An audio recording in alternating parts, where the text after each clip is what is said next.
जिसके भी पास कृतज्ञता है उसे अधिक दिया जाएगा और वह समृद्ध होगा। जिसके पास कृतज्ञता नहीं है उसके पास जो है वो भी उससे ले लिया जाएगा। इसका मतलब सीधा सा ये है, यदि आप कृतज्ञ होने का समय नहीं निकाल पा रहे हैं तो आपको कभी अधिक नहीं मिल सकता और आपके पास जो है उसे भी आप खो देंगे। कृतज्ञ होने पर जो जादू हो सकता है उसका वादा इन शब्दों में है, यदि आप कृतज्ञ हैं तो आपको अधिक और अधिक दिया जाएगा और आप समृद्ध होंगे। कुरान में भी कृतज्ञता का वादा इतनी ही प्रबलता से किया गया है, यदि तुम कृतज्ञ हो तो मैं तुम्हें ज़्यादा दूंगा, लेकिन यदि तुम कृतज्ञ हो तो मेरा दंड सचमुच गंभीर होगा। और इससे कोई फ़र्क नहीं पड़ता कि आप किस धर्म के अनुयायी हैं या आप धार्मिक हैं भी या नहीं। पवित्र बाइबल और कुरान के ये शब्द आप पर और आपके जीवन पर हमेशा लागू होते हैं। ये विज्ञान और सृष्टि के एक मूलभूत नियम को बता रहे हैं। कृतज्ञता सृष्टि के एक नियम के जरिए कार्य करती है जो आपके समूचे जीवन को संचालित करता है।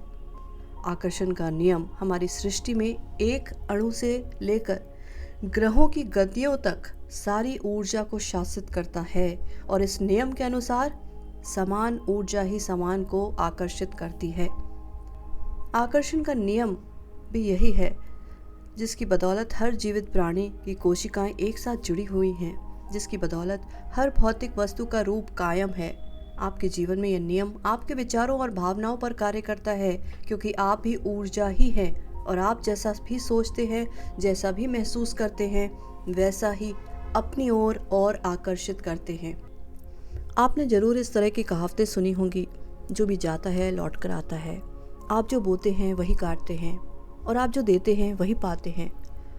देखिए, ये सारी कहावतें उसी नियम का वर्णन कर रही हैं। ये सृष्टि के उस सिद्धांत का वर्णन भी कर रही हैं जिसे महान वैज्ञानिक सर आइजैक न्यूटन ने खोजा था। न्यूटन की वैज्ञानिक खोजों में सृष्टि में गति के मूलभूत नियम शामिल थे, जिनमें से एक यह है कि हर क्रिया की हमेशा विपरीत और समान प्रतिक्रिया होती है। Every action has its equal and opposite reaction. तो जब आप कृतज्ञता के विचार को न्यूटन के नियम पर लागू करते हैं तो यह इस प्रकार होता है कि धन्यवाद देने की हर क्रिया हमेशा पाने की विपरीत प्रतिक्रिया उत्पन्न करती है, यानी कि आप उसे पाते हैं।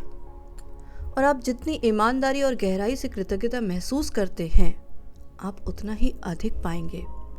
हजारों हजार साल पहले से मानव जाति की शुरुआती अभिलेखन में भी कृतज्ञता की शक्ति के बारे में बताया गया है और इसका अभ्यास किया गया है।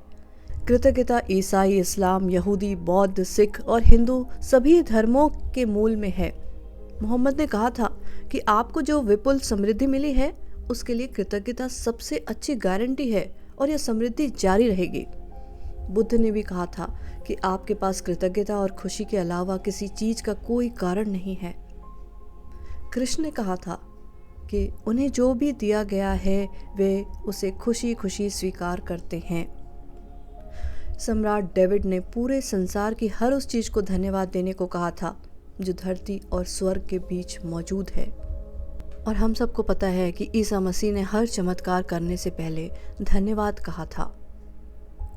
तो जब भी आप सुबह उठें, सुबह की रोशनी के लिए धन्यवाद दें, अपने जीवन और शक्ति के लिए धन्यवाद दें, अपने भोजन और जीने के आनंद के लिए धन्यवाद दें।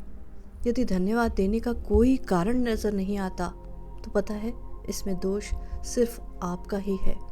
आपकी सांसें चल रही हैं, आपका दिल धड़क रहा है, इसके लिए आप कृतज्ञ हों। और सबसे अच्छी बात, एक गुड न्यूज़, कि इससे कोई फ़र्क नहीं पड़ता कि आप कौन हैं, आप कहाँ हैं या आपकी वर्तमान परिस्थिति कैसी है। कृतज्ञता का जादू आपके समूचे जीवन को सचमुच बदल के रख देगा।